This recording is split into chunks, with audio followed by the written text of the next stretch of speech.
Et à un moment, la vie, c'est comme si elle coupe mes deux jambes, elle me met une balayette là, et ça dit stop dans la vie.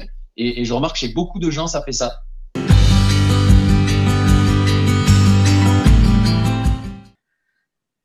Eh bien, bonjour tout le monde, bonjour Bastien, bonjour Camille. Bienvenue dans l'émission Code Paranormal dans une vie normale. Vous êtes invités aujourd'hui parce que vous êtes tous les deux dans le monde de la spiritualité. Donc, je vais commencer par Camille. Tu es donc, si je ne me trompe pas, tatoueuse cosmique, c'est ça le terme? Ouais. Et tu pratiques l'hypnose spirituelle dans tes tatouages. Tu vas nous en dire plus juste après. Et toi, Bastien, donc tu es ce qu'on appelle un rebouteux et tu fais des stages de tambour, de fabrication de tambour et du chant vibratoire. C'est bon, j'ai Et aussi, j'exerce aussi en tant que médium énergéticien. Okay. Bon, et ben je vais juste vous laisser rajouter, si j'ai oublié des choses, vous présenter un petit peu. Vas-y, commence. Écoute, non, mais c'est bien, c'est ça. Moi, mon activité professionnelle, c'est vraiment d'être tatoueuse et de pratiquer l'hypnose en parallèle. Et voilà, je fais aussi des fresques murales. Et voilà, c'est ça. Est-ce que... Oh, vas-y, pardon, excuse-moi. Oui, et moi, du coup, c'est ça aussi. J'exerce vraiment en tant que médium énergéticien, rebouteux.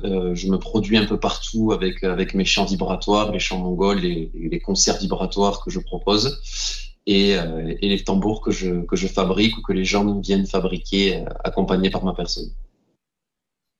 Chouette. Ça en fait et les cours de chant.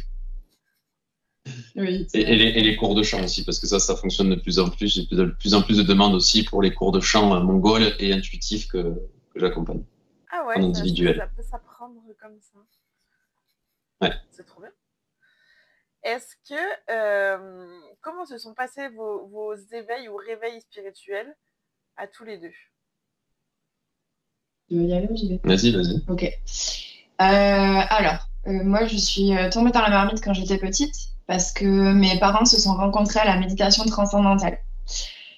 Quand je suis née, ils faisaient partie d'une organisation spirituelle où, en gros, tous les jours, on passait 30 minutes à se transmettre une énergie par les mains tout en méditant et à faire des prières le matin, le soir. Enfin, voilà, c'était... Donc, enfin, moi, j'ai grandi là-dedans, vraiment. Quand j'ai été vers l'adolescence, en fait, ma mère est décédée et j'ai eu besoin, si tu veux, de mettre tout ça de côté. J'ai fait un rejet de tout. Enfin, je suis pas la seule après. Hein. Mon père a arrêté aussi, mes frères et sœurs, enfin, tout le monde a. Voilà. Et ça m'est suivi 10 ans d'expérience, on va dire. Pour ensuite revenir à une spiritualité un peu plus qui m'est propre, si tu veux, sans dogme. Et voilà, où en fait c'était plus moi qui choisissais en fonction de mes aspirations quelle pratique j'avais envie de faire, plutôt que quelque chose de très réglementé, un petit peu imposé, qui finalement... c'était très intéressant. À l'heure actuelle, j'en retire beaucoup de choses, mais c'était assez dogmatique en fait, et c'était beaucoup les croyances de d'autres personnes qui m'étaient imposées à moi. Alors que là, à l'heure actuelle, c'est moi qui vais chercher à travers tout ce que je peux lire, tout ce que je peux absorber autour de moi, les rencontres, les bouquins, les vidéos, etc. C'est moi qui pioche en fait ce qui me parle vraiment et qui du coup le tourne à ma sauce, voilà. Pour le vivre de manière véritablement incarnée, en fait, plus que quelque chose que je copie-colle des autres. Voilà, en gros. C'est tellement mieux. Carrément. Et toi?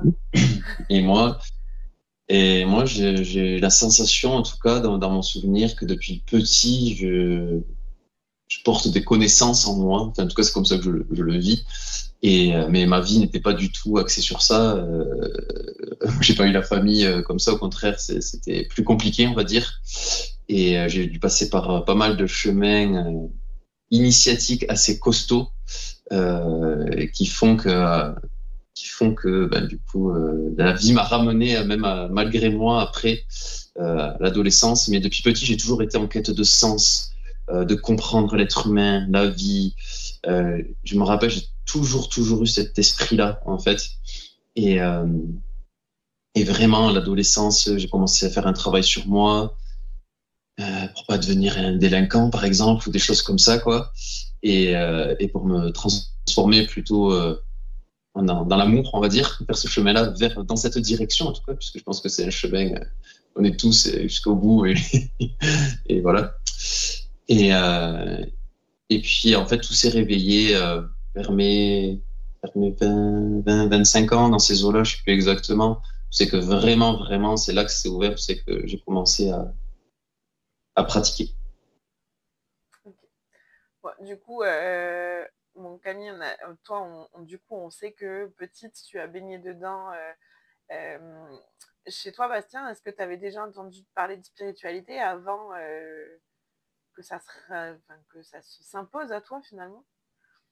Non, mais c'est comme si j'ai toujours porté en moi, mais moi, je n'étais pas spécialement nourri de ce côté-là. J'habitais à la campagne, dans des vieilles fermes, au milieu des poules, des chèvres, des ânes, à être dehors dans la nature, par contre, très connecté à la nature depuis petit.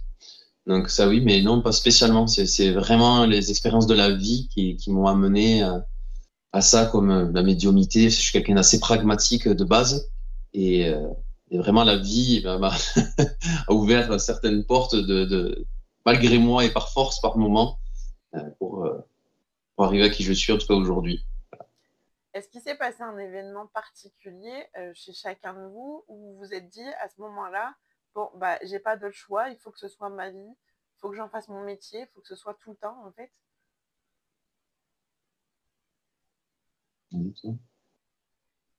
Mon métier, non, pas forcément, mais c'est plus. Moi, je me souviens plus d'un moment en particulier qui m'a replongé dedans, si tu veux. Mais à ce moment-là, ça n'avait rien à voir avec mon travail. C'était vraiment plus passer d'une vie où, en fait, si tu veux, j'étais en coloc avec une très bonne amie. À cette époque-là, je faisais beaucoup la fête, je buvais beaucoup d'alcool, voire je prenais des drogues aussi. Et si tu veux, j'ai deux de mes meilleures copines dans ma coloc qui m'ont fait une intervention en mode Camille, si tu fais pas quelque chose, en fait, nous ça va plus être possible. Genre, t'es trop en train de plonger. Et notamment ma coloc, elle m'a dit, moi, je ne peux plus vivre avec toi si tu continues d'avoir ce rythme de vie, en gros, de patachon, tu vois. Enfin, elle dit, moi, j'essaye de me reprendre en main. Ça m'aide pas du tout d'avoir quelqu'un qui rentre à 4 heures du matin tous les soirs, dans l'état où tu rentres. Enfin, moi, voilà. Et si tu veux, ça a créé en moi, moi qui faisais tout ça un peu dans le désir d'être acceptée, dans le désir, tu vois, d'appartenir à un groupe, etc. Le fait que du coup, mes amis que j'aime de tout mon cœur, en fait, me montrent que c'est le contraire qui va se passer, ça m'a fait une espèce d'électrochoc. Et j'ai dit, ok, là, il faut que je trouve un moyen de m'en sortir. Et le premier truc qui m'est passé par la tête pour m'en sortir, c'est de commencer la méditation. J'ai dit, ok, genre, je vais prendre rendez-vous chez un psy et je vais faire de la méditation. En gros, pour arrêter de faire la fête, quoi. Et en fait, au bout de 10... Mais c'est le jour même, hein, au bout de 10 minutes de méditation, en fait, ça s'est ouvert de partout. J'étais, waouh, incroyable. Et du coup, j'ai dit, mais ah ouais, pourquoi j'avais arrêté, en fait? Et si tu veux, c'est venu tellement rapidement et tellement intensément que j'ai dit, ok, en fait, j'arrêterai plus jamais de méditer. C'est tellement incroyable que voilà. Et du coup, c'est la méditation qui m'a aidé à arrêter tout ça, qui m'a aidé clairement à changer de rythme de vie, à accepter et comment dire, à pas à gérer, j'aime pas ce mot, mais en tout cas à transmuter mes émotions. Et voilà, qui a fait que, avec plein d'autres choses, si tu veux, ça a été le petit doigt dans l'engrenage, parce qu'après, j'ai repris les thérapies alternatives, enfin, j'ai fait plein de choses. Mais du coup, ça a été vraiment ce moment-là, charnière, qui m'a fait basculer de plus de spiritualité du tout, parce que perte de sens, etc. Ah oui, en fait, c'est vrai. En fait, il y a ça. Ouais, c'est ça, exactement. Voilà. c'est chouette. Enfin, c'est chouette. C'est pas chouette à vivre, mais... C'est la vie, quoi. Ouais, mais si, c'est chouette, en fait. Si, t'as raison, c'est chouette. Ouais, je trouve que c'est... Alors, pour le coup, c'est chouette d'avoir des amis qui ont été capables de te dire, là, on ne te suivra pas, et ça, c'est trop bien. Les garde-fous de la vie, tu sais. Ouais. À toi. C'est ça. Et moi, il y a plusieurs choses. Il n'y a pas un seul événement. C'est une continuité et qui continue d'évoluer et qui possiblement continuera encore. Donc c'est comme des étapes que moi, c'est comme ça que je l'observe en tout cas de mon prisme. Et il y a eu des gros moments en fait, et c'est vraiment des étapes clés. Comme un moment où je n'étais mais absolument pas dans tout ça, vraiment pas. Je faisais la fête aussi, je faisais les saisons, j'étais élagueur, grimpeur, j'ai bossé dans un parc animalier, entretenir 10 hectares, etc. Et un jour, je me souviendrai, je devais partir faire une saison au bord de l'océan en tant que chef d'équipe dans un parc accrobranche. Et je pars et dans le village, je crois que je vais retirer des sous et sur le trottoir d'en face, il y a un vieux qui est allongé, des gens qui s'attroupent, qui sont en panique parce que le vieux, en fait, il est en train de mourir. Et moi, j'avais mon brevet de secouriste, je venais de le passer il n'y a pas longtemps et du coup, j'ai toujours eu cette âme d'aider. Et du coup, j'approche et je sais pas pourquoi, je me rappellerai comme c'était hier de ça samedi. Ça sert à rien, il est mort et il y a trop de monde. Alors que j'étais mais pas du tout dans les délires de sentir quoi que ce soit. Et du coup, je repars. Je me dis de toute façon, il y a trop de monde. Et je repars et je roule. Et je fais comme d'hab, je fume. Et là, je tire de latte. Et là, je fais ce qu'on appelle une crise de spasmophilie. Qu'est-ce qui se passe? Et je comprends pas ce qui se passe. J'arrive là-bas et j'ai l'impression qu'en moi, je deviens fou, mais je peux tout expliquer. Mais c'est comme si je contrôle plus rien en moi, je comprends pas. Et je fais que pleurer. Et c'est comme si cette tristesse ne m'appartient pas. Et je comprends absolument pas. Au point où c'est que je dois annuler toute ma saison, je dois rentrer, j'ai l'impression que je peux même plus conduire. Et je comprends pas tout ce qui se passe en moi. C'est vraiment un truc, je me dis, ouais, je deviens ouf, sauf que je suis capable de l'expliquer. Du coup, j'étais là, je comprends pas, c'est bizarre mon truc. Et du coup, j'avais le père de mon ex qui était un peu dans les trucs de pendule énergétique, et j'étais tellement dans un truc de me dire, ok, là, il faut essayer de trouver une solution, puisque là, ça m'est jamais arrivé un truc comme ça. Je ne comprends pas, je peux l'expliquer, et c'est bizarre ce qu'il y a en moi. Et il arrive et il me dit qu'il y a, soi-disant, une âme en moi. Direct, je repense à cette personne, à ce vieux, cette personne âgée, qui est morte d'une crise cardiaque dans la rue et qui n'a pas eu le temps de dire au revoir. Et je pense que voilà, ça a commencé à réveiller les aptitudes en moi, puisqu'en fait, il m'a fait lire une prière et j'ai senti, c'est complètement perché, soit pragmatiquement parlant, ce que je vais dire, j'ai senti quelque chose sortir de moi. Et je pleurais, mais c'était pas ma tristesse. C'était très étrange. Et après ça, j'ai mis quand même 1 an à m'en remettre. C'était vraiment très violent pour le corps physique, ça, de vivre ça. Et puis par la suite, j'ai commencé à apprendre par rapport à ce genre de choses. Ça m'est réarrivé, ça a été un peu moins violent. Et par la suite, voilà, ça a commencé à développer la médiumnité, après plein d'autres choses. Voilà, il y a eu ça, puis après il y a eu un lieu aussi où c'est que j'ai habité, qui était une ancienne abbaye de moines bénédictines, où c'est que je me suis retrouvé gardien de ce lieu. À ce moment-là, un peu avant, je bossais en 3-8 à Airbus, je louais une maison assez grande qui coûtait, je sais pas combien, qui coûtait cher à louer. Je n'avais marre de payer un loyer à je sais pas combien, de bosser en 3-8 dans une usine, c'était pas moi, c'était une expérience que j'ai fait d'1 an pour tester. Et puis je quitte tout et en me disant, de toute façon, j'ai plusieurs métiers dans mes mains, absolument pas de trucs dans l'énergétique, mais plusieurs métiers dans mes mains. J'étais là, on va voir où la vie me mène. J'ai même pas eu le temps de quitter mon truc. On me proposait de venir dans ce lieu pour être gardien de ce lieu. Et je faisais de l'entretien du parc et tout. Et dans ce lieu, il se passait, il était loué aussi l'hiver pour, ça faisait chambre d'hôte, c'était un lieu magnifique. L'été, il était loué pour les mariages et l'hiver, c'était loué pour des gens connus dans le développement personnel. Et du coup, j'avais des thérapeutes de toute la France qui débarquaient chez moi suivre ces cursus. Et du coup, j'ai été invité à chaque fois à participer. La propriétaire du lieu était kinésiologue. Et du coup, j'ai vraiment continué à approfondir ce chemin vers moi-même que j'avais déjà entamé suite à tout ça avant, suite à l'expérience que j'ai nommée avant.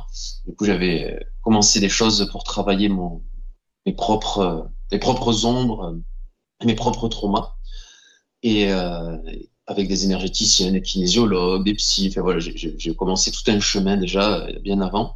Et à ce moment-là, tout s'est ouvert pour que je commence à pratiquer. Et donc j'ai commencé par du shiatsu. Après, j'ai été invité à participer à tous ces événements qui se passaient là-bas. qui coûte assez cher. Et j'avais la chance d'être invité et je voyais aussi tous les dedans, les dessous, les fantasmes des gens envers ces gens qui venaient, ces gens qui au final étaient des êtres humains comme tout le monde. Enfin, c'était comme un début d'apprentissage de quelque chose sans savoir du tout qui j'allais devenir et qui je vais devenir encore par la suite, ce que je ne sais pas.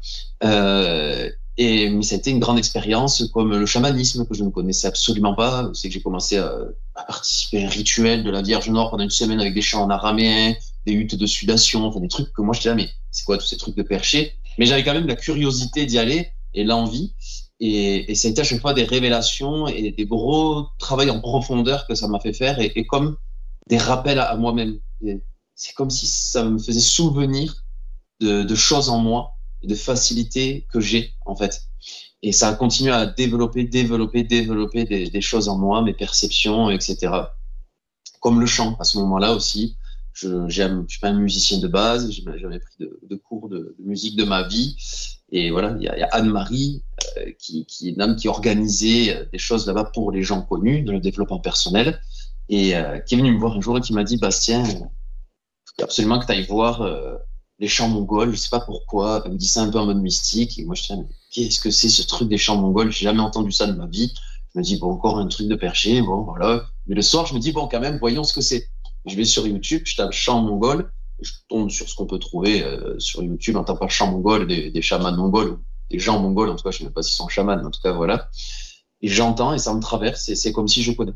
Et j'ai fait. Et depuis maintenant bientôt 8 ans, ça ne fait qu'évoluer. Et j'ai développé une qualité dans ces chants, une perception de ça. Et je sais vraiment, j'ai créé, c'est ma note, c'est moi. Et ça continue d'évoluer. Et voilà, ça n'empêche pas qu'à plein moment, je doute de moi. Là, je le dis en mode, c'est magnifique, c'est beau dans ce chemin. Il y a plein de chutes, il y a plein de doutes, il y a plein de moments de tunnel où c'est que je vais visiter des enfers. Et ça continue. Et c'est des cycles, parce qu'on est fait de cycles, je pense. Et donc, il y a des moments où c'est qu'on doit aller mettre le nez un peu dans notre caca, si je puis dire, et pour continuer d'évoluer, de grandir et surtout d'apprendre à s'aimer et d'être en relation. La qualité d'être en relation, de la présence, d'être en relation avec toutes nos parties. Parce qu'on vit pas dans le monde des bisounours, et en nous, c'est pas que le monde des bisounours non plus. Donc voilà. Oui, de toute façon, à chaque fois qu'on doit aller creuser dans nos ombres, c'est pour retrouver autre chose derrière. Avec Jimmy, on a l'habitude de dire à chaque fois qu'on vit une période où vraiment de gros doutes, de gros remue-ménage, c'est comme un Pokémon. Après, on évolue d'un coup, tu sais pas ce qui se passe. Et hop, on est passé au step supérieur. Ok, bon. J'adore la métaphore. Ouais, c'est vrai. Et il y a un truc qui me vient, c'est vraiment là ce que j'en observe en tout cas aujourd'hui, c'est qu'il y a vraiment cette notion de souffrance qui est une pure création du mental, parce que c'est une difficulté à accepter. Et quand moi, en tout cas pour moi, je parle pour moi, quand je suis dans des espaces pas agréables ou très compliqués, de doute, de machin, c'est parce qu'il y a une part de moi qui souffre. Et elle souffre pourquoi? Parce qu'elle n'arrive pas à accepter quelque chose.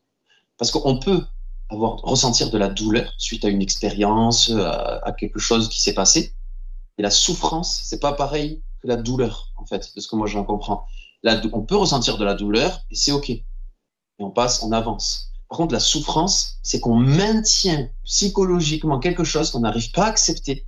Et donc, du coup, on crée la souffrance, en fait. En neurosciences, on dit qu'une émotion négative dure 5 minutes. Si ça dure plus de 5 minutes, c'est que tu la nourris inconsciemment.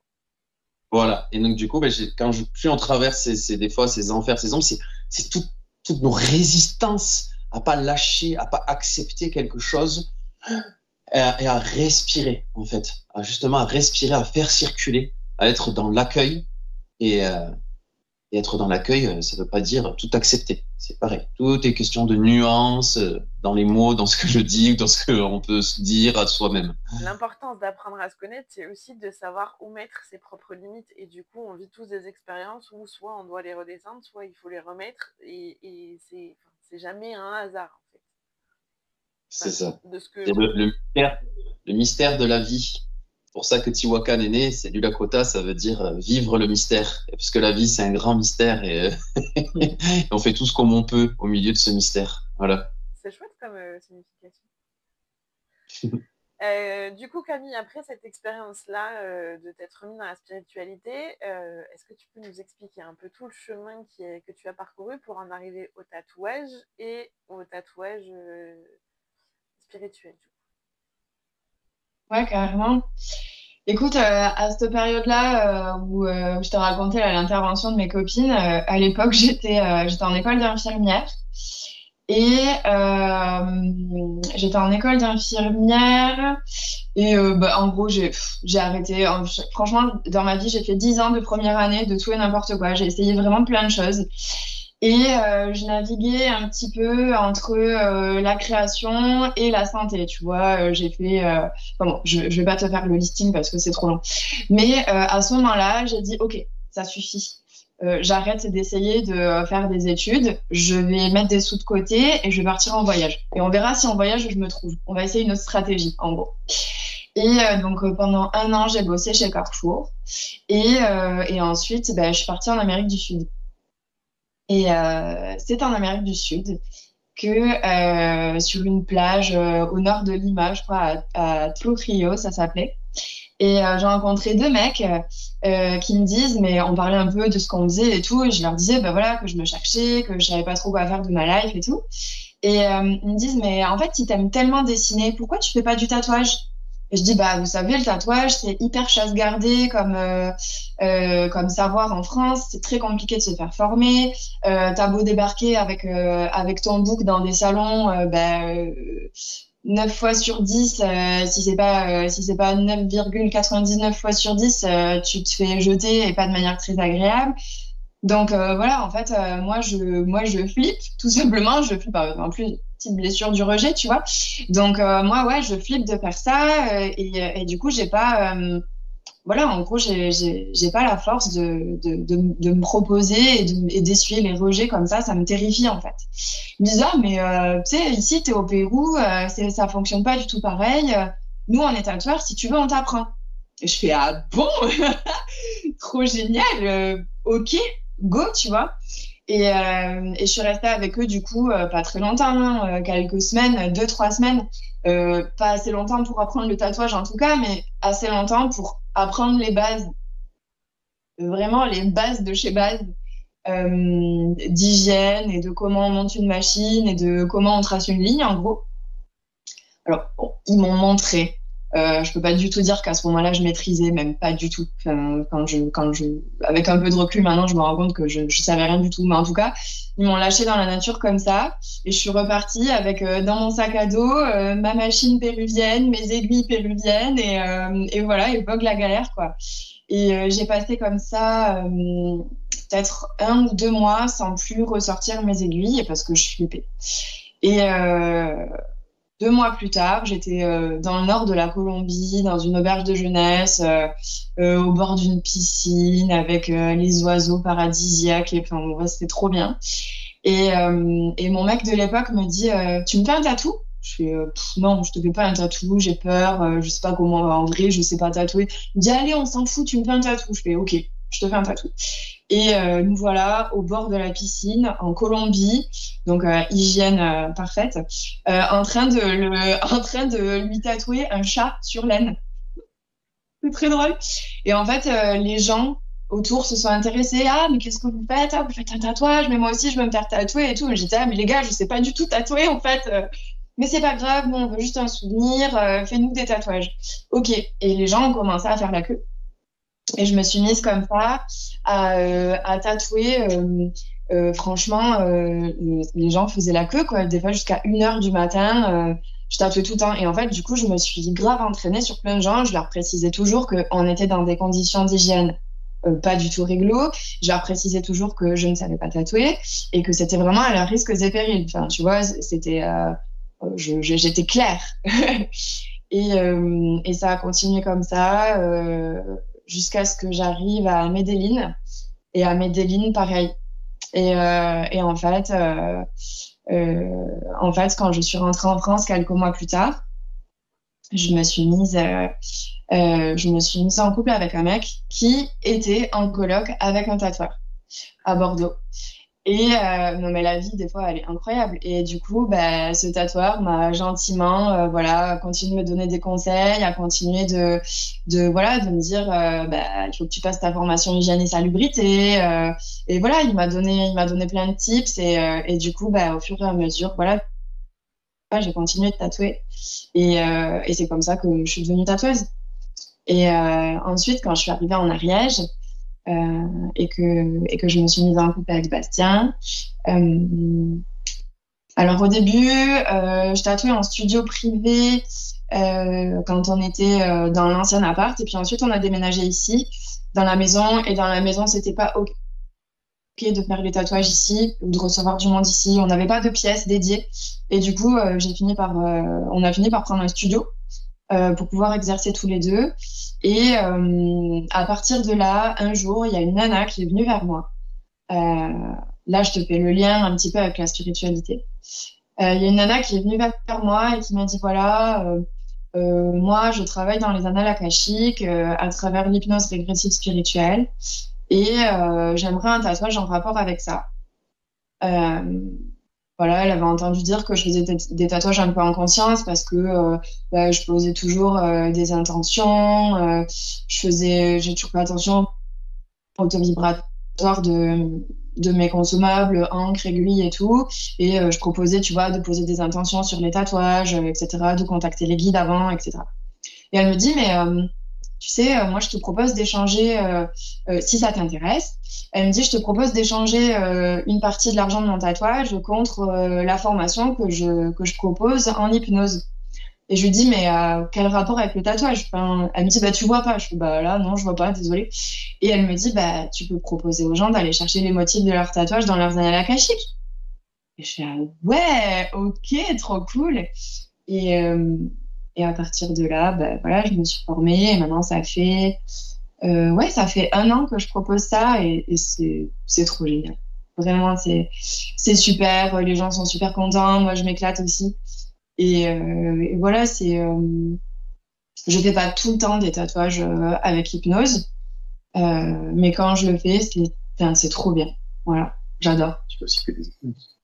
Hein? Tu fais aussi que des hypnoses. Oui, effectivement, ça arrive des fois que les gens viennent vers moi pour me demander une hypnose sans forcément de rapport avec le tatouage, parce qu'eux, ils savent que je fais ça, et du coup, ça les intéresse d'essayer avec moi. Voilà. Et c'est très chouette aussi. Voilà. On a reçu récemment Johanna, qui est donc tatoueuse ésotérique du côté de la Dordogne, qui, elle, va elle-même chercher les infos dans les annales akashiques pour en créer. Donc, si je comprends bien, l'intérêt de l'hypnose, c'est que c'est les gens eux-mêmes qui vont capter leur dessin, c'est ça? Ah, tout à fait. Et après, quand on dit capter leur dessin, c'est souvent plus subtil que ça.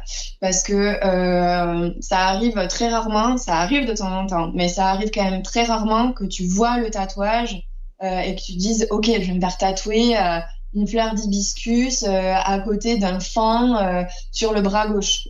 Clairement, voilà, ça se passe très, très rarement comme ça. On est plus sur une hypnose régressive où du coup tu vois des images, tu vois ce que tu dois voir et le voyage que tu dois faire en hypnose, et nous derrière on vient discuter et on vient chercher en symbolique, par exemple tu as fait une hypnose sur le thème de récupérer ton pouvoir sur tel ou tel sujet, on va aller chercher dans le symbolisme, qu'est-ce qui représente le fait de récupérer son pouvoir, par exemple, ou qu'est-ce qui représente le courage, ou qu'est-ce qui représente le pardon. Et moi, j'adore travailler avec le symbolisme des fleurs, parce que c'est ce que je préfère. Donc, la plupart du temps, c'est ce que je propose aux gens. On va aller chercher quelle fleur représente le courage, la force, l'acceptation, voilà, ou la famille, etc. Et on va modeler ça dans un tatouage pour que ça convienne au mieux à la personne, quoi. Donc, c'est un gros travail en amont, en fait. Donc, quand les gens ils viennent pour un tatouage sous hypnose, enfin avec l'hypnose, ça te prend combien de temps en global? Alors, l'hypnose en elle-même, elle dure en général... alors, il y a un gros temps de discussion avant, où on doit poser les bases et où on doit en fait mettre en place une phrase qui va venir activer la mémoire cellulaire une fois sous hypnose et donner les visions. Donc ça, déjà, ça prend en fonction des gens entre une demi-heure et 1 heure, en fonction du besoin de parler des gens, en fait, hein, parce qu'il y a plein de gens qui ont besoin de clairement de vider leur sac. Et ensuite, l'hypnose en elle-même, pareil, c'est assez variable, mais on est au minimum sur 1 heure. Et ensuite, au minimum sur 1 heure, avec des fois ça déborde jusqu'à 1h45. Et après, je propose de poser un marqueur parce que le but, c'est quand même pas de rester en hypnose pendant 3 heures si jamais c'est trop long. On dit qu'on pose un marqueur et qu'on y reviendra plus tard. Et ensuite, il y a le temps de maturation, voilà, où on vient discuter de la symbolique, de qu'est-ce qu'on va utiliser, etc. Et ça reprend au moins une demi-heure en général. Et derrière, on fait jamais le tatouage tout de suite. Parce que moi, j'ai besoin de temps pour dessiner. Donc ça, c'est une première séance qui va durer en général. Ouais, c'est un rendez-vous qui dure 3-4 heures. Après, moi, je prends au moins 1 à 2 semaines, mais en général, c'est 1 mois parce que j'ai à peu près 1 mois d'attente dans mes rendez-vous. Donc, on pose un rendez-vous pour 1 mois plus tard. Ou plus tard, hein, en fonction des gens, parce que les gens, il faut qu'ils aient le budget aussi pour faire leur tatouage, parce que ça dépend vers quoi on part. Il y a des gens qui veulent partir vers un tout petit projet qui coûte 100, 200 euros, mais tu sais que les tatouages, des fois, ça peut coûter... Enfin, tu vois, s'il y a quelqu'un qui me demande un bras entier, bah, forcément, on part sur un tatouage qui vaut beaucoup plus cher, donc les gens, il faut qu'ils mettent des sous de côté, etc. Enfin, donc, des fois, on attend aussi beaucoup plus longtemps, et après, on se donne du coup un nouveau rendez-vous pour le tatouage en lui-même. Voilà. Et cette préparation en amont, du coup, vu que tu as donné les prix approximatifs d'un tatouage, ça coûte combien juste de faire cette partie-là? 60 euros, je fais payer le prix d'une hypnose. Ouais. Ok, mais c'est pas cher. En fait, si tu veux, le truc, c'est que moi, j'ai quand même le désir de rester accessible. Et j'habite en Ariège aussi. Tu sais, en Ariège, les gens, ils sont déjà, quand tu leur annonces le prix des tatouages, des fois, les gens, ils sont là. Voilà, et ils reviennent pas parce qu'en fait, c'est trop cher pour eux. Donc voilà, moi j'essaye au maximum de faire payer le prix juste pour le tatouage. Par contre, l'hypnose, etc., je sais que si je fais payer 200 balles d'hypnose à rajouter au prix du tatou derrière, en fait, les gens ils viendront pas, tu vois. Il faut, voilà, je pense que si on était dans un autre milieu, et même encore, je pense que même à Paris, même si les gens ils ont un peu plus de sous, en fait, il faut savoir à quel public on s'adresse aussi, tu vois. Et voilà, et moi en fait, je passe aussi un bon moment, soyons clairs, tu vois, c'est pas désagréable de faire ça. Et c'est vraiment, voilà, c'est vraiment quelque chose que j'ai vraiment à cœur que les gens puissent se l'offrir, en fait. Et j'ai conscience que si je fais payer 200 euros, ne serait-ce que le premier processus, derrière, derrière, il reste plus de sous pour le tatou, en fait, souvent. Donc, voilà. Ok, chouette. Bon, on n'est pas si loin, on se reverra. Avec plaisir. Parce que moi, je suis restée à la frontière, hein, je suis en Haute-Garonne, mais je passe ma vie en Ariège, en fait. Bon, je me suis un peu perdue dans les questions, mais c'est pas grave. Bastien,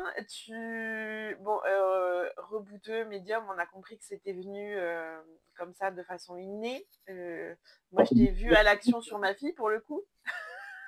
Rebouteux, c'est pas inné. Enfin, j'ai des facilités, mais il y a quand même de l'anatomie à apprendre, comment toucher le corps, comment s'adapter aux différents corps, aux différentes pathologies. Il y a quand même une grande déontologie, de toute façon, dans les soins en général, pour moi, à intégrer, qui est très importante. Donc, non, ça, le rebouteux, j'ai plusieurs formations et c'est quand même, c'est un mot, j'aime utiliser ce mot parce qu'il se perd et j'aime le remettre en gros au goût du jour avec quelqu'un de mon âge, quoi, que ce soit pas un vieux qui utilise rebouteux. J'aime ce côté-là, mais je suis plus sur un travail du corps, en fait, parce que j'ai appris plusieurs techniques et j'ai créé ma propre manière de travailler grâce à tout ce que j'ai appris. Okay. Et donc ça s'apprend, par contre, pour moi. Ça, il y a, effectivement, oui. Le corps, vraiment... c'est les capacités, en fait. C'est qu'à un moment donné, on sait que c'est là et qu'on va l'utiliser. Après, oui, effectivement, mais en fait, pour moi, le magnétisme, le reiki, le machin, c'est que des formations différentes à la même chose. après, ça reste mon point de vue. Mais effectivement, oui, il faut se former pour éviter de faire des bêtises parce que, bah oui, on peut faire aussi du mal avec ce genre de choses si on met trop d'énergie sur un méridien. Donc, c'est important de se former quand même. Le rebooteux, c'est vraiment, c'est pas pareil. Le rebooteux, je mets la précision, il y a plein de gens qui croient que le rebooteux, c'est un énergéticien. Le rebooteux, à la base, l'étymologie du mot, c'est celui qui remet les os en place. C'est l'ancêtre de l'ostéopathe. C'est travail du corps, vraiment. Voilà, ça on rentre dans la colonne, dans les ligaments, les tendons, les muscles, les articulations. C'est pas du tout un travail énergétique. Quand je suis en mode rebooteux, je suis en mode avec le corps. Je suis pas en train de me connecter à l'âme, au l'émotionnel, au système mental, bien que tout soit en lien, mais je me concentre sur la pathologie du corps, une tendinite à l'épaule, un lumbago, un torticolis, des douleurs musculaires chez un sportif, un genou qui fait chier avec une prothèse, et je viens toucher le corps, je viens rentrer dans la couenne, et donc du coup là ça demande un minimum de comprendre ce qu'on fait, parce que un massage, il n'y a pas de problème. Si on fait un massage avec le cœur et qu'on est un minimum à l'écoute, normalement pas faire de mal. C'est comme un soin énergétique. Concrètement, un soin énergétique, pragmatiquement, scientifiquement parlant, il n'y a rien. On ne sait pas. Donc c'est juste de l'intention avec les mains. Tant qu'on est avec le cœur, on va pas faire de mal. Alors il y a plein de gens après qui vont être dans leurs croyances et ils ont le droit tant que ça ne devient pas du dogme. Mais en soi, pour moi, tant qu'on fait les choses avec le cœur, ça va. Par contre, qu'on commence à rentrer, à pousser dans le corps ou à pousser dans l'émotionnel et dans le mental, là, c'est autre chose. Oui, parce que tu sais pas ce que tu déclenches déjà, et puis bah, si effectivement, tu manipules le corps. Alors après, oui, moi, j'ai des formations là-dedans, et ma psy m'aide, tu vois, à faire la partie prise en charge émotionnelle et les mots qu'on pose et ce que ça implique et tout ça. Mais quand j'ai commencé en énergétique, j'ai vu quelqu'un déclencher une fausse couche parce qu'il avait mis trop d'énergie sur un méridien d'une maman qui était juste, qui venait juste de tomber enceinte. Et ça m'a fait flipper. Et pendant des mois, j'ai absolument pas voulu toucher un être humain. Je magnétisais les objets que je remettais pour soulager, mais je touchais personne. Et en fait, c'est une fois que je me suis formée, je me suis dit, ok, en fait, il n'y a pas grand-chose à comprendre, c'est juste que tu le ressens en fait. Quand tu mets trop d'énergie sur un endroit, tu le sens. Mais je pense que c'est important pour tous ces métiers-là de ne pas s'autoproclamer et de quand même avoir un minimum de connaissances et de formation, parce que on déclenche des choses et qu'on ne maîtrise pas forcément ce qu'on déclenche derrière.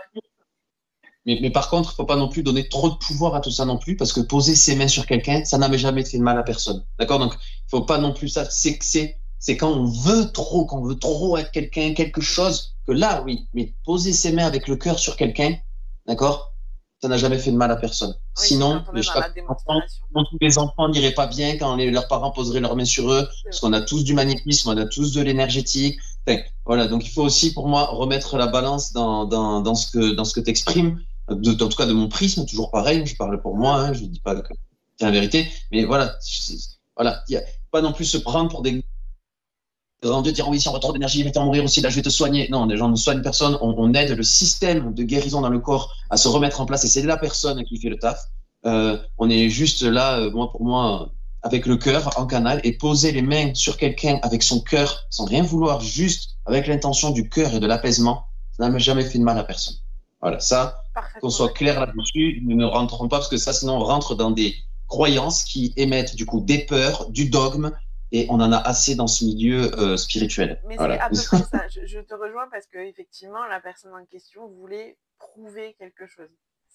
L'intention n'était pas la bonne, effectivement. Et ça a déclenché des peurs un peu débiles. Mais poser les mains sur ma femme quand elle était enceinte, ça n'a jamais déclenché une fausse couche, malgré que je sois énergéticien. J'espère bien.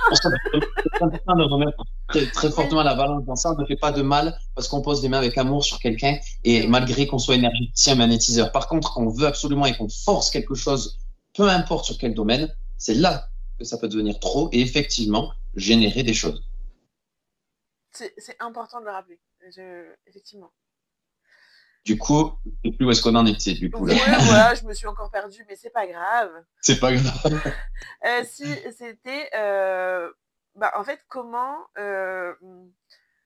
comment de rebouteux énergéticien, comment de l'expérience que tu nous as décrit tout à l'heure, tu en es arrivé à fabriquer des tambours, à proposer du chant. Bon, le chant, on a compris l'initiation et encore une fois, les hasards de la vie sont tellement... Enfin, c'est pas du hasard, mais Synchrone. Ouais, voilà, les synchronicités de la vie sont tellement chouettes.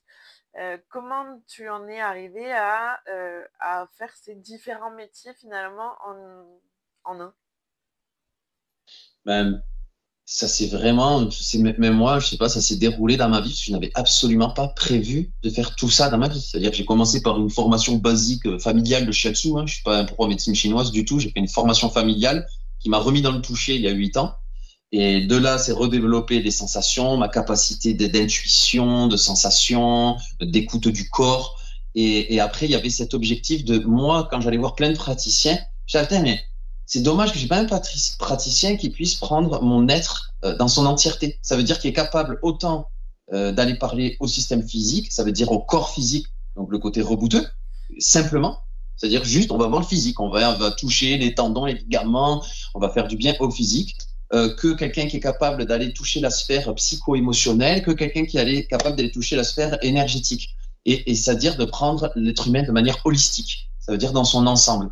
Et ça me manquait. Et donc, du coup, le fait que moi, ça me manquait, ça m'a poussé à moi avoir envie de développer ça dans ce que je proposais. Ça veut dire de m'enrichir de capacités pour pouvoir prendre les gens qui venaient à moi comme j'aurais aimé qu'on me prenne. Ça veut dire dans mon entièreté. Certaines personnes, c'est en passant, de mon expérience en tout cas, c'est en passant par le physique qu'on vient débloquer tout d'autres choses dans le mental et l'émotionnel. C'est la porte du physique. Si j'étais resté que sur l'énergétique, je vais forcer sur ça, alors qu'en fait, c'est juste différentes portes d'entrée. Et certaines personnes, le physique est tellement bloqué, non, on va passer d'abord par le psycho-émotionnel ou l'énergétique ou le son, du coup, puisqu'il y a le son maintenant avec lequel je travaille dans les soins et notamment dans le corps, directement dans le corps physique, les vibrations. Donc, c'est que soit je mets ma main sur le corps et je viens faire des chants sur le corps et ça vibre directement dans le corps avec le tambour aussi et avec ma voix. Et donc, du coup, ça, c'est de pouvoir, en fait, vraiment m'écouter, en fait, et me laisser complètement libre. Quand j'ai un être humain qui vient me voir en soin, je ne sais jamais ce qui va se passer. Peu importe sa demande, je ne sais pas qu'est-ce qui va se passer, qu'est-ce que je vais ressentir, si je vais pouvoir lui apporter une aide ou pas. J'en sais rien, je ne sais pas du tout. Et j'accepte de plus en plus cet état-là. Et c'est grâce au fait d'être dans cette ouverture, dans cette acceptation, qu'il se passe des choses pour mon mental pragmatique complètement folles, en fait, dans le sens où c'est que, par exemple, comment je peux avoir accès que telle personne était morte du côté paternel, jusqu'au prénom, ça m'est déjà arrivé. Ça complètement, enfin, mon personnage, Bastien, quand il sort du soin, de cette capacité que j'ai, en tout cas, trouve ça complètement barré. Et il y a plein de fois, je remets en doute, je me dis, c'est n'importe quoi, tout ça. Enfin, voilà, il y a plein de moments où c'est que justement, j'ai du mal des fois à accepter encore toutes ces choses en moi et qui continuent à se développer. Mais comment j'en suis arrivé après avec le tambour? C'est-à-dire qu'il y a eu les soins qui sont venus d'abord dans le corps. Ensuite, il y a l'énergétique qui est arrivé. Ensuite, il y a les sons qui sont arrivés, les chants qui sont arrivés. Entre tout ça, je chemine en moi, je fais d'autres métiers, je continue à travailler sur moi. Et ensuite, il y a le tambour avec un ami qui s'appelle Mathieu Chalet, qui a créé sa marque Tambour Sacré, qui est au Pays Basque, et qui m'appelle un jour, il me dit, bon, Bastien, voilà, j'ai un projet de faire un salon à Paris. Et il y a, je sais plus, et plus il avait des commandes magasins, je sais plus, mais je crois je vais pas dire exactement, je crois qu'il y avait 200 tambours à faire en 1 mois et demi ou un truc comme ça. Il m'a dit, bon, Bastien, soit tu viens et tu le fais avec moi, soit je le fais pas. Voilà. Et c'était une proposition. Voilà. Et du coup, j'ai dit OK. Et ça a commencé comme ça. Et sans même m'imaginer qu'après, j'allais devenir fabricant. Juste pour moi, je bossais avec lui. Puis finalement, ça a été très formateur parce que fabriquer 200 cadres et monter 200 tambours en 1 mois et demi, niveau intensité de travail, là, l'apprentissage était direct. Intense. De toute façon, dans ma vie, c'est comme ça. Souvent, je suis quelqu'un d'intense et les expériences qui m'arrivent sont très intenses souvent. Et du coup, j'ai commencé comme ça. Puis ensuite, je suis devenu avec ma représentant de sa marque. J'ai fait je sais pas combien de salons. Et en même temps, grâce à ces salons, j'ai commencé à pouvoir faire des conférences, à parler de mes chants, à me montrer dans mes chants. Et tout ça a continué à évoluer. Et puis à la fin, il a dû revoir des choses dans son entreprise. Il a voulu des changements. Et puis, il a fait évoluer son entreprise et il m'a dit à un moment, bon, Bastien, t'as des gamins, vas-y, fais tes tambours, fais ta marque. Il m'a donné l'autorisation. Moi, je suis quelqu'un de très fidèle dans le travail et dans les relations. Et donc, du coup, s'il m'aurait dit ne fais pas tambour, j'aurais pas fait tambour. Et donc, du coup, il m'a donné l'autorisation et j'ai commencé à créer ma marque, en fait, en partant de des connaissances, des choses qui faisaient sens que j'avais appris avec lui. Et j'ai créé ma manière à moi de faire les tambours, qui sont des tambours comme plein de fabricants de tambours, mais avec ma patte à moi, voilà, sans prétention, bien sûr. Et tout ça fait un lien pour moi, puisqu'en fait, j'ai développé une marque, du coup, qui s'appelle La Peau qui chante, puisqu'en fait, je touche la peau des gens.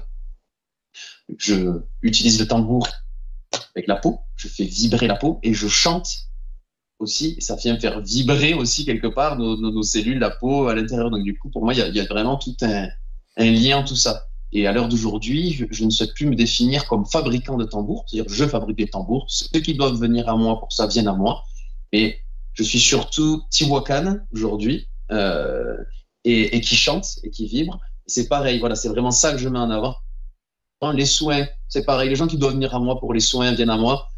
Ceux qui doivent venir faire des tambours ou qui veulent le fabriquer avec moi ou que je leur fabrique, ben, viennent à moi, mais c'est pas, je veux pas, c'est pas ça que je définis. Par exemple, le tambour, j'ai vraiment fait beaucoup de salons du bien-être et les tambours et ce milieu autant est super, autant pour moi aujourd'hui, il y a depuis plusieurs années toute la folie, enfin la folie, je sais pas si c'est le mot, mais l'engouement, une effervescence autour du chamanisme et tout ça, qui fait que moi, avec trop de dogmes en fait, et dans ce pseudo-milieu du bien-être, j'ai l'impression que c'est là aussi qu'il y a le plus de gens avec les égos, le plus de gens avec des grosses problématiques, et voilà, et c'est ok, hein, parce que ben, on est des êtres humains, mais je vois que ce milieu-là regroupe vraiment des êtres humains profondément en souffrance, et moi-même, là, beaucoup moins maintenant, après 8 ans, mais au mes débuts, j'étais en souffrance, et ce chemin en passant par soi-disant soigner les autres, etc., et bien en fait, on cherche à se guérir soi-même parce que nous-mêmes, on est profondément blessés et souvent le thérapeute est plus blessé que la personne qui vient le voir.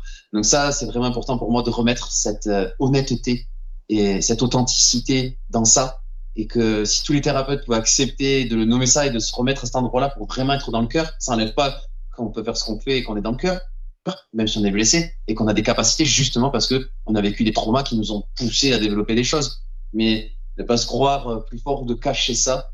Et voilà. Et le tambour, pareil, j'entends énormément de dogmes autour de ça. Chacun il va avec ses croyances et c'est ok. Et moi, c'est vraiment pas ma parole. Et justement, je m'amuse à déconstruire un peu ça. Comme le fait, il y en a qui disent qu'il faut pas prêter son tambour, qu'il faut pas faire ci, qu'il faut pas ça. C'est du dogme. Comprenez bien qu'en fait, on enferme l'autre dans le dogme. On a le droit de penser ça. Si nous, on peut, mais de le dire qu'il faut pas à l'autre, qui est en pleine recherche ou en fragilité, ça s'appelle du dogme pour moi. C'est pas la liberté, en fait. Et un enfant de 5 ans, il prend un tambour, il y joue, on va rien lui dire. Alors pourquoi nous, adultes, avec tous nos principes et nos croyances, il faut pas faire ci, il faut pas faire ça. Simplement, faites jouer votre enfant de 5 ans avec votre cœur. C'est comme avec l'histoire avec les mains. On pose les mains sur quelqu'un, ça va pas lui faire une fausse couche dans le cœur, en fait. Et enfin voilà, c'est vraiment remettre la nuance dans tout ça, un peu une simplicité, une authenticité, et tout va bien en fait. Voilà. Et donc, du coup, de toujours avoir ce discours me fatiguait un peu, des fois, peut me fatiguer, en tout cas de me définir trop dans ça, ou qu'on m'associe à ça, ça génère aussi une image qui voilà, qui veut pas. Je fais ça, oui, ça fait partie de mes capacités, de ce que je propose. Mais je ne suis pas que ça, voilà. Et donc du coup, je ne veux pas m'enfermer dans le fabricant de tambours ou dans le rebouteux ou dans quoi que ce soit. Je vibre comme tout le monde et j'offre ce que j'ai à offrir, et ça évoluera et ça continue à évoluer, et voilà. Mais le chant, vraiment, ça me fait vraiment kiffer, quoi. Ça me fait vraiment vibrer. Il y a quelque chose qui se passe quand je le fais, et c'est grâce à tous les gens qui me font des magnifiques retours que je continue, parce que sinon plein de fois je doute de moi. Et je crois que Camille c'est absolument nécessaire de douter de ce qu'on fait de temps en temps, parce que sinon ça serait un peu trop prétentieux. De mon sens, celui qui vit avec les énergies dans la spiritualité et qui jamais ne se remet en question, pour moi, ça me poserait un problème. Parce que dangereux, ouais. C'est vraiment... Ouais, c'est ça, c'est dangereux.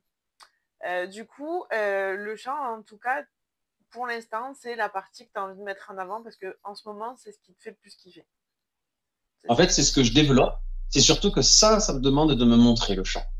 Le tambour, je me suis déjà montré. Les soins, les gens, s'ils veulent chercher qui je suis, ils viennent. En fait, ça, je laisse faire. Ceux qui doivent venir à moi, les êtres humains qui ont un appel avec moi, avec mon énergie, viendront. Voilà. Par contre, le chant, c'est pas pareil. C'est diffuser quelque chose. Alors que le tambour et les soins, c'est un service que je propose et qu'entre guillemets, je vends pour en vivre. D'accord? Mais c'est pas mon outil principal pour en vivre. J'aimerais arriver à avoir une sécurité financière, par exemple, avec mes chants, qui fait que je suis vraiment au service. Cet hiver, j'ai vraiment traversé des notions de réflexion. Ça fait longtemps, mais cet hiver, ça a été très profond pour moi, de qu'est-ce que ça veut dire être au service. Alors moi, j'aimerais vraiment arriver à ça, avoir une certaine sécurité financière qui fait qu'en fait, il n'y a plus d'histoire d'argent quand on vient me voir. Il y a une histoire d'échange. La personne donne ce qu'elle veut. Ça peut être un paquet de pâtes, 1 euro, 10 euros, 1000 euros, ce qu'elle veut, en fait. C'est pas d'histoire de valeur, en fait, par rapport. C'est juste qu'il y a un échange. Mais que j'offre, que moi, quand je fais des soins, quand je fais des soins, je suis au service de quelque chose, de mon cœur, pour la personne, de la vie, en fait, au service de la vie, en fait, du vivant. Et ça, pour moi, c'est cette notion qui, dans le monde de la spiritualité, il y a comme, je m'aperçois, en tout cas, de mon prisme, avec tous les salons que j'ai fait, ce truc entre l'argent, le business, qu'est-ce que c'est pour service, est-ce qu'on est dans le cœur? Et moi-même, je me suis vu, parce que si on veut faire ça comme métier, déjà, ce que j'observe, c'est qu'il y a de plus en plus de monde dans ce milieu. C'est très compliqué, clairement, de sortir un salaire à 2000 balles par mois en vivant de soins. Ça, je connais très peu de personnes et plein de personnes déchantent et vivent du coup des trucs très inconfortables en eux, où ils se prennent la tête, tu sais, côté, c'est que c'est pas une matière agréable, en fait. Et donc, du coup, quand on commence à rentrer dans ça, parce qu'on souhaite ça avec le cœur à la base, avec tout notre cœur, et bien en fait, on est dans le cœur, on va le faire, mais en fait, au bout d'un moment, qu'est-ce qu'on pense à la fin de la semaine? Il faut manger. Il faut manger. Donc, du coup, on se dit, on pense plus en termes de cool, je vais laisser personne, on pense en termes de tiens, là, j'ai 60 ou 80, ça dépend les prix de chacun, quoi, ou 50, enfin, en général, ça se situe entre 50 et 80 balles les soins, quoi, peu importe lesquels soins. Et donc, du coup, il faut, là, pam, là, je sais que j'ai tant de soins, mais en fait, c'est en termes, voilà, on n'est plus dans le cœur, on est en termes de business, de fric, on n'est plus au service. Et moi, ça m'a impacté et du coup, ça me va plus du tout ça. Du coup, je préfère faire beaucoup moins de soins, pas faire la pub pour ça, développer d'autres choses. Ceux qui doivent venir à moi pour ça, je le fais.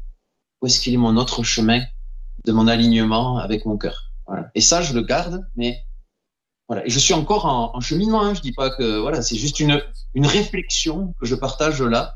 Et je pense que beaucoup, ça résonnera en beaucoup. Et vraiment cette notion de ça veut dire quoi être au service et comment je suis en relation. C'est hyper intéressant. Voilà.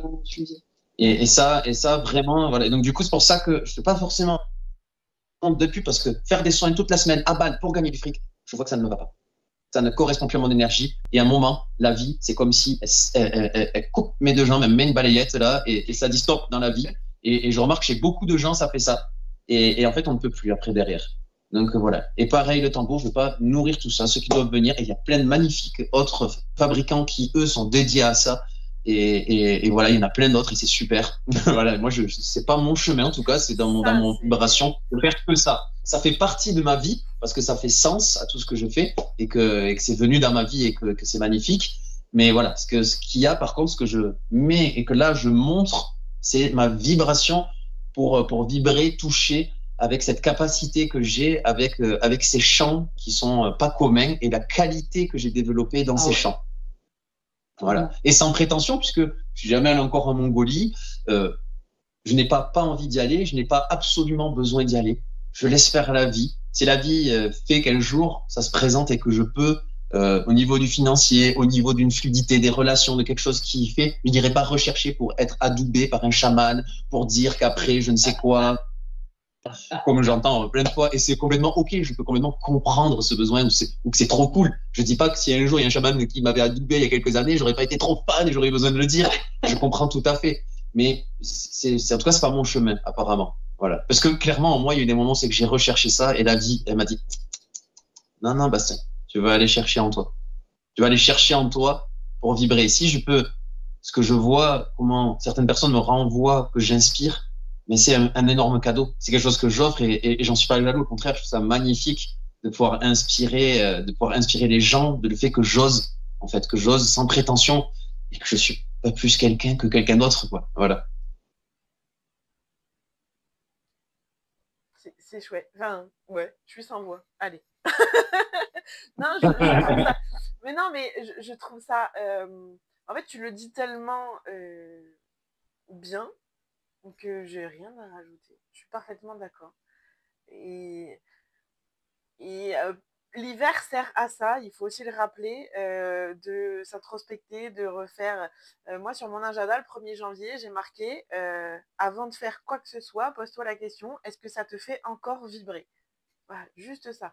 On évolue constamment, on n'a effectivement pas les mêmes besoins au même moment, on se guérit au fur et à mesure du cheminement aussi, et du coup, forcément, c'est pour ça qu'on change de temps en temps de voie ou qu'on approfondit, parce qu'on évolue tous, en fait. Et ceux qui sont le plus malheureux, je pense, c'est ceux qui ne peuvent plus évoluer, en fait.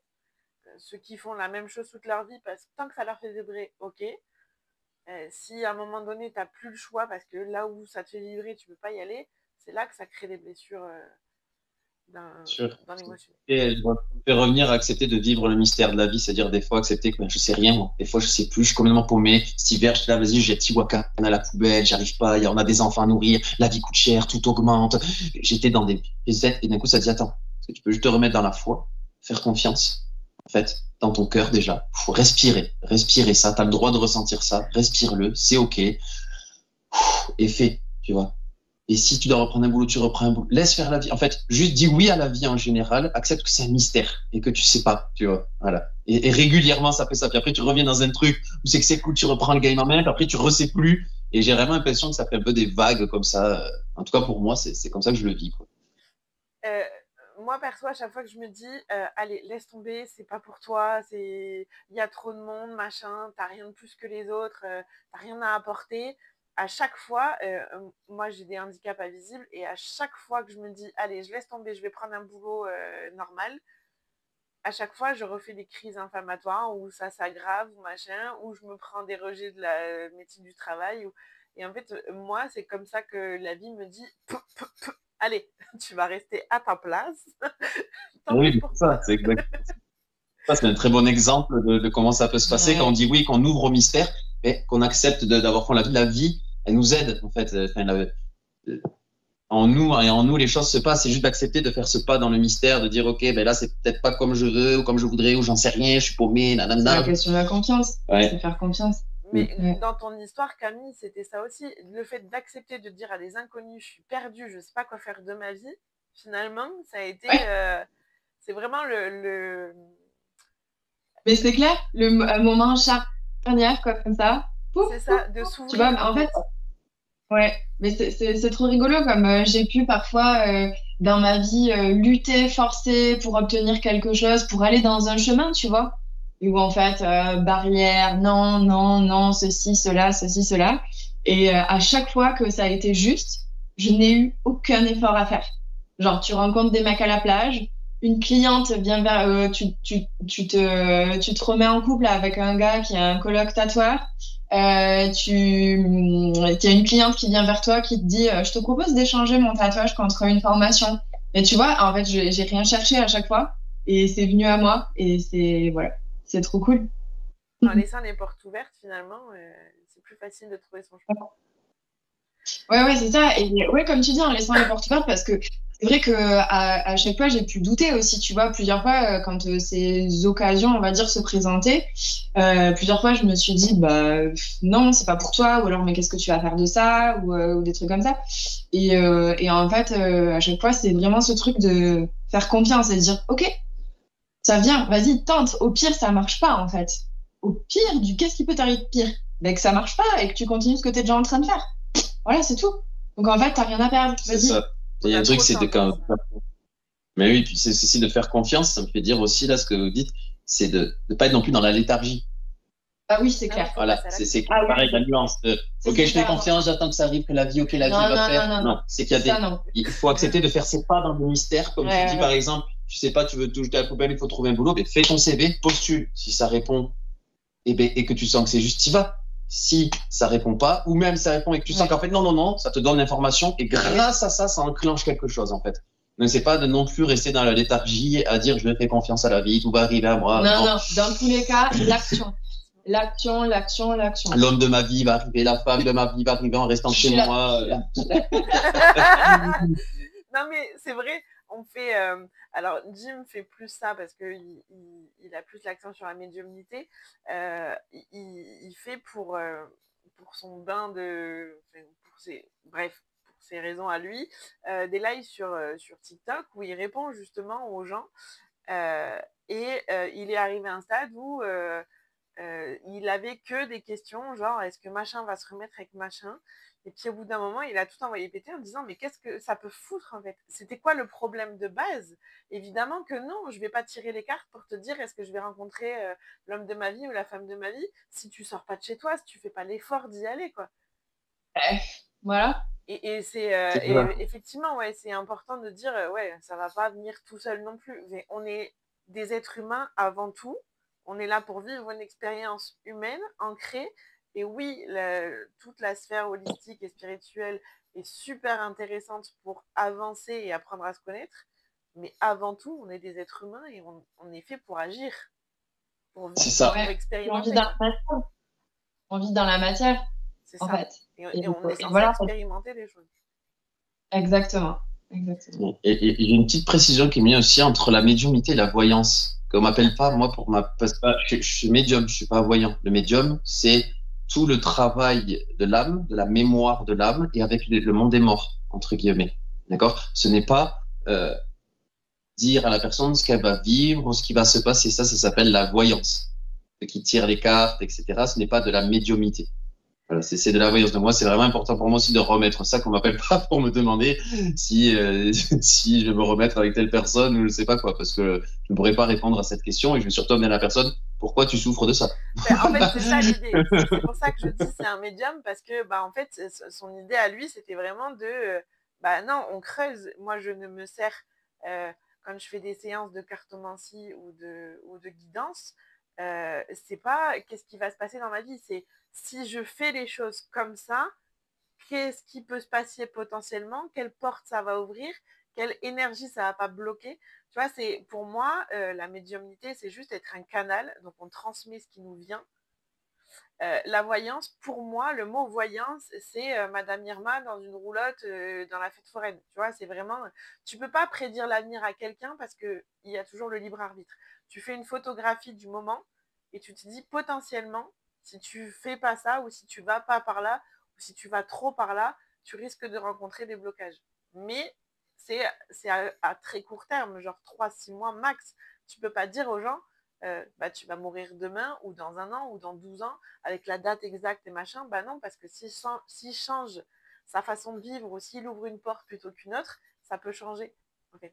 Donc, effectivement, la voyance telle que tu la vois toi, pour moi, c'est la même chose que Madame Irma dans sa roulotte.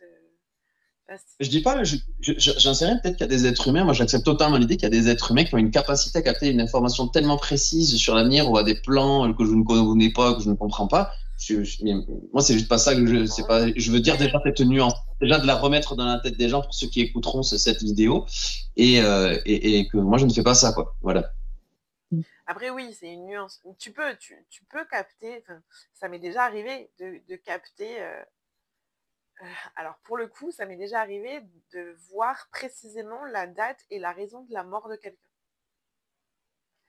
Déjà, tu peux pas leur dire.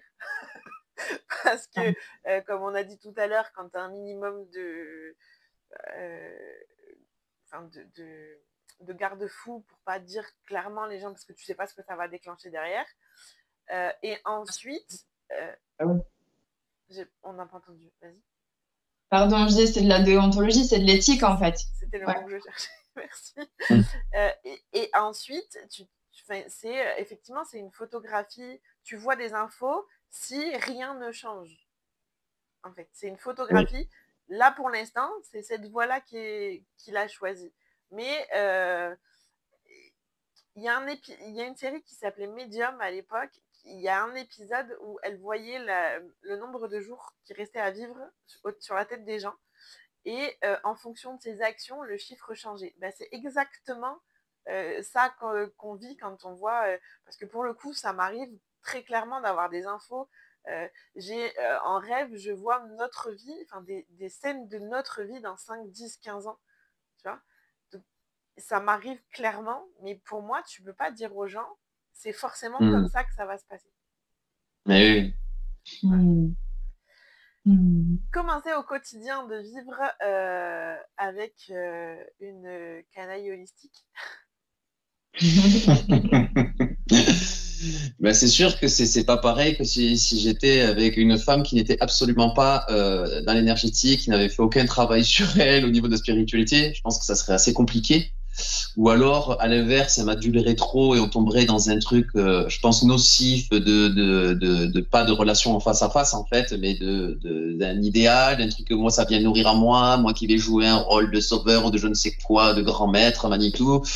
Donc là, non, j'ai la chance, du coup, d'avoir Camille qui est en face de moi, avec aussi du caractère, qui est capable autant de me tenir tête que de me porter, qui est capable de parler des choses pas agréables parce qu'on est des êtres humains et comme tout le monde, on vit le couple. En plus, on est parents, donc ben c'est c'est pas le monde des bisounours tous les jours, voilà. Mais par contre, on a cette chance de s'aimer et de vraiment faire ce travail et que quand il y en a un qui vit des choses, ben il va faire le taf. Ça veut dire s'il va aller voir quelqu'un, il va aller voir quelqu'un. On joue pas au thérapeute entre nous, bien que quand il y a des urgences, ben moi je suis le premier à l'aider et elle, si vraiment ça va pas, elle fait ce qu'elle peut aussi pour m'aider. Donc voilà, mais c'est vraiment cette chance, c'est de pouvoir parler, que chacun va travailler dans le moment dur. On n'a aucun problème à aller voir soit un psy de couple, aller voir un psy, aller voir un énergéticien, aller voir peu importe, mais des gens pour nous aider parce qu'on n'est pas les grands Manitou et nous on est les premiers à avoir besoin d'aide quand on traverse notre premier caca parce que si on le traverse, ben, c'est qu'on on le voit pas, sinon on le traverserait pas. Donc, donc du coup voilà. Et donc du coup ben, c'est chouette, c'est intense, et c'est quand même bien dans le respect. Voilà. Et on se fait bien avancer, du coup, on se fait bien avancer. Voilà. Et du coup, Camille, ça fait quoi de vivre avec on va dire, un arbre à plein de branches? Parce que C'est tellement ça, j'adore la métaphore, c'est exactement ça. Non, mais c'est trop bien. Enfin, clairement, de vivre avec quelqu'un qui est sur un chemin de conscience comme toi, ben, en fait, ça change la vie. C'est-à-dire que, comme il l'a dit tout à l'heure, hein, on est deux à faire le taf. Voilà, t'es pas toute seule. Donc oui, on se rejoint énormément là-dessus, on communique énormément. Et voilà, en fait, on se porte mutuellement. Ça veut pas dire que des fois c'est pas difficile, mais en fait, en tout cas, on a tous les deux à cœur le même, entre guillemets, la même valeur d'évolution. Tu vois ce que je veux dire? Ouais. Donc pour ça, c'est génial. Et puis voilà, enfin, Bastien, c'est quelqu'un qui est très ouvert, qui est aussi capable de t'accepter dans toute ton humanité, en fait. Et ça relâche quelque chose, en fait, de pouvoir t'offrir le cadeau à toi-même d'être humain. Je sais pas si tu vois ce que je veux dire, de plus avoir cette pression d'être parfait, entre guillemets, parce qu'en fait, il a vu tellement de monde dans tous ses soins, ses trucs, ses machins, qu'en fait, il sait, tu vois, tu vas pas lui faire d'histoire. Donc en fait, il t'accepte aussi dans ton humanité. Et ça, c'est un vrai cadeau. Voilà, ça détend quelque chose en fait. Ouais. Mm-hmm. Du coup, c'est une question qui n'était pas prévue, mais vous vous êtes rencontrés parce que vous aviez déjà fait votre chemin spirituel. Alors, on ne va pas rentrer dans votre vie privée, ça me regarde, mais est-ce que c'est la spiritualité qui vous a fait vous rencontrer ou c'est votre expérience terrestre, humaine? On s'est rencontrés sur un salon du bien-être. Mais c'est que elle était pas visiteuse, elle est tatouée. Ouais, et tous les deux exposants, du coup, elle est tatouée et moi, lui chantait. Et moi, je chantais voilà. Et puis à la fin, on s'est même pas vu de la journée. On s'est vu à la fin quand elle est sortie de sa salle de tatou. Et puis on s'est mis à côté, puis on a déliré. On a vu que moi j'ai vu qu'elle était fun, que c'était cool et tout. Et puis elle, je sais pas, on va dire. Pareil, voilà. Un vol de table, pas mal celui-ci. Et puis voilà. En fait. C'est ça, moi j'avais pas prévu de rester, je voulais me barrer vite. Et puis moi en fait, j'ai dit, bon, vas-y, allez, juste un verre, et puis notre verre, et puis notre verre, et puis finalement on va danser, et puis finalement peut-être qu'on va rester dormir ici, et puis voilà. Excellent. Je vais pas trop traîner parce que je crois que tu dois bientôt partir.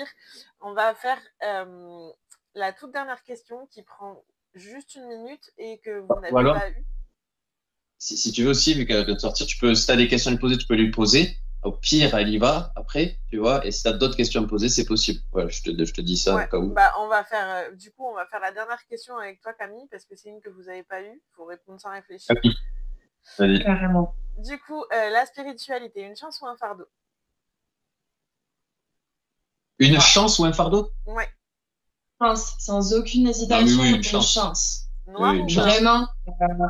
Moi, je suis, si tu veux, je suis infiniment reconnaissante, infiniment en gratitude d'être née dans la famille dans laquelle je suis née, d'avoir la vie que j'ai la chance de vivre avec, voilà, avec Bastien, mais aussi avec toutes les autres personnes qui sont dans leur cœur et qui, parce qu'en fait, pour moi, si tu veux, la spiritualité, c'est avant tout être dans le cœur.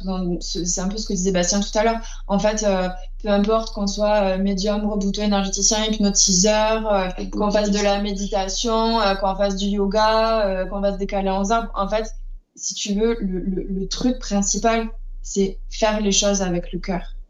Et ça, et si t'as ça, t'as tout, en fait. Et c'est pas tous les jours évident. Non, mais bien sûr. Attends, moi, je suis pas un Bouddha. Soyons clairs, je suis pas tout le temps dans le cœur. Mais en tout cas, vivre dans cet objectif-là, c'est un cadeau, en fait. Et du coup, ça rend la vie. Tu sais, je le dis tout le temps, je le répète tout le temps. Et s'il y a quelqu'un qui regarde cette vidéo et dira, ah, bah oui, Camille, elle a encore dit ça, mais c'est pas grave. J'adore une citation de Jean d'Ormesson qui dit « Merci pour les roses, merci pour les épines ». Et c'est vraiment, pour moi, ça veut tout dire.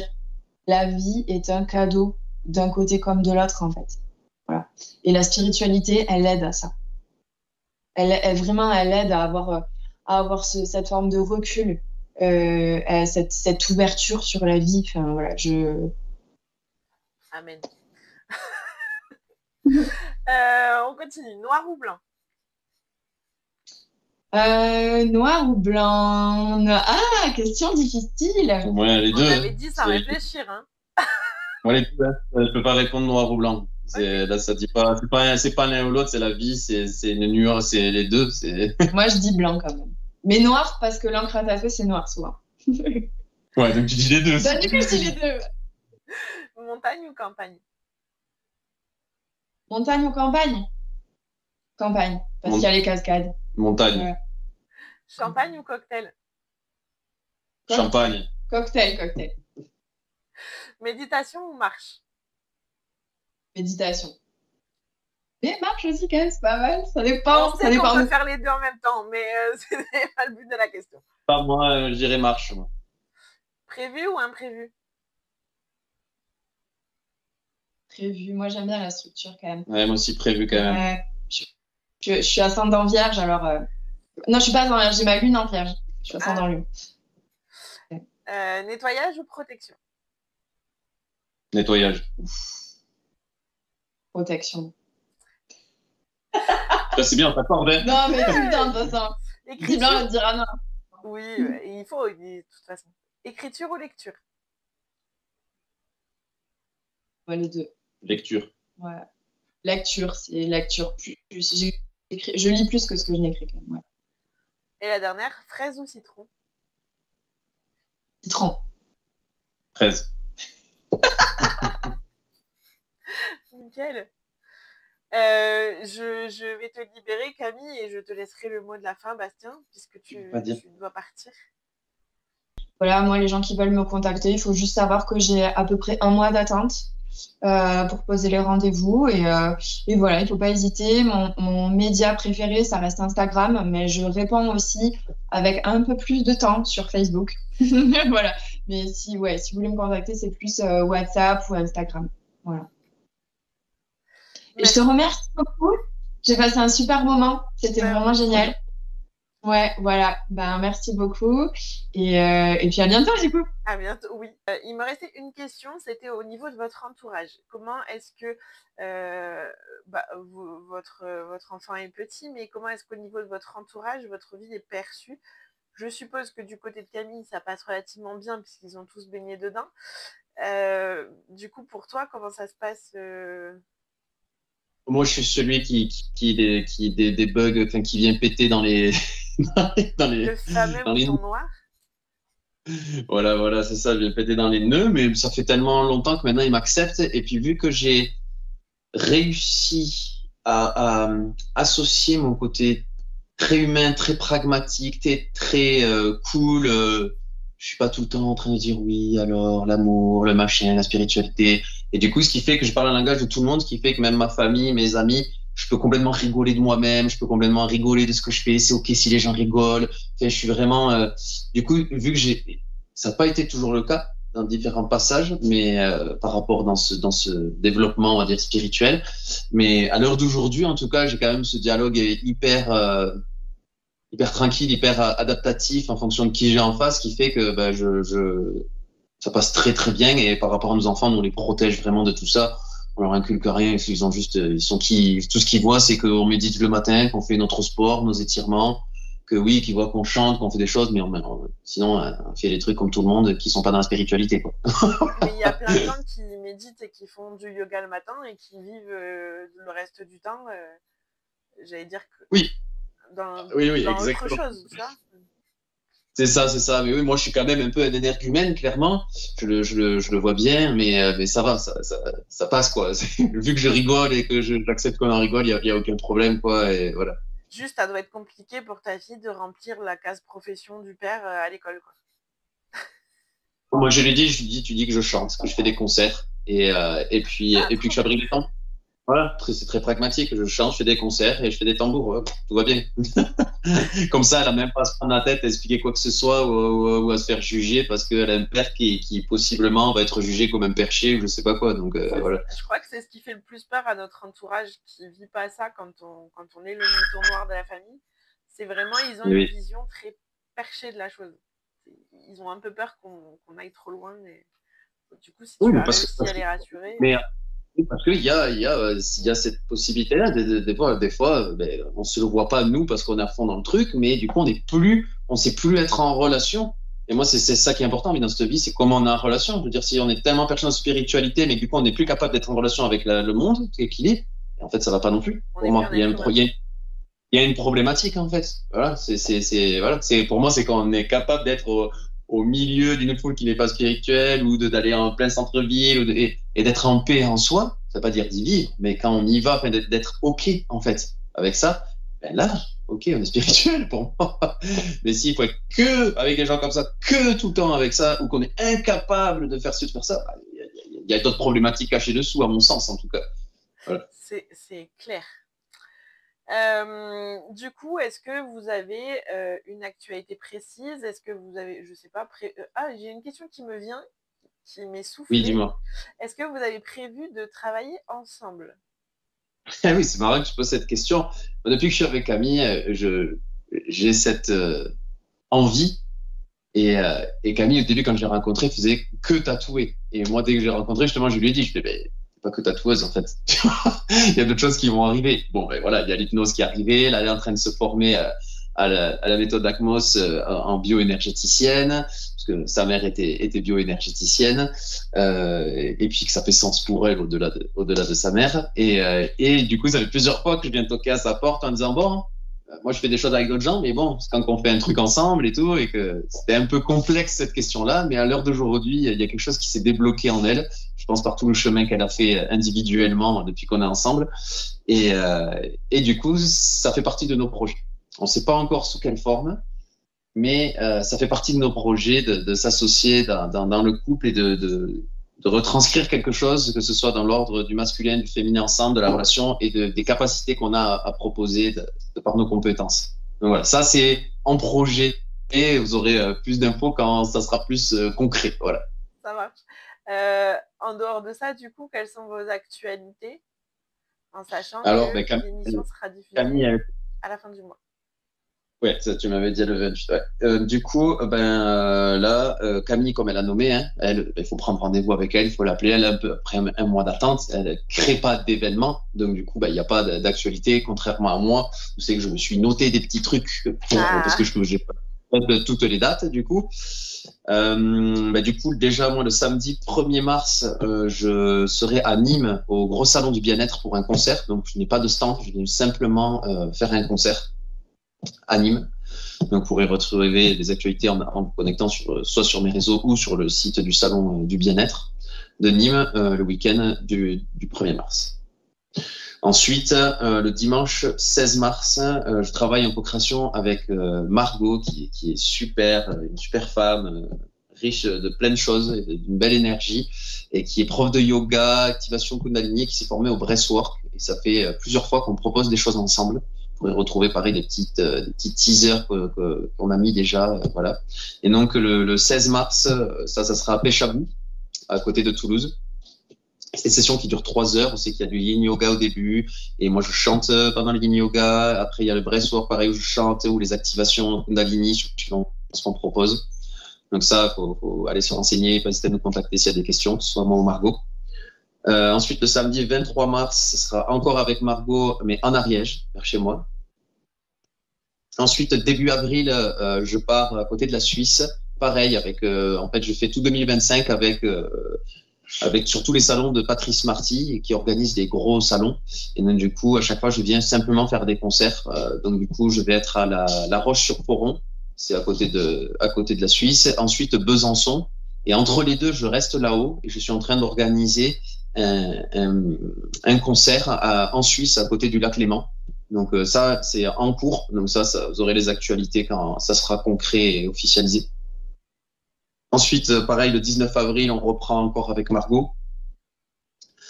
Le 10 et 11 mai, je fais venir 2 femmes de Cadaqués, puisque ça fait 3 ans que la vie m'a amené à chanter dans l'église Santa Maria à Cadaqués pour faire un concert de gong et de chant, donc avec des femmes qui tiennent un shop là-bas.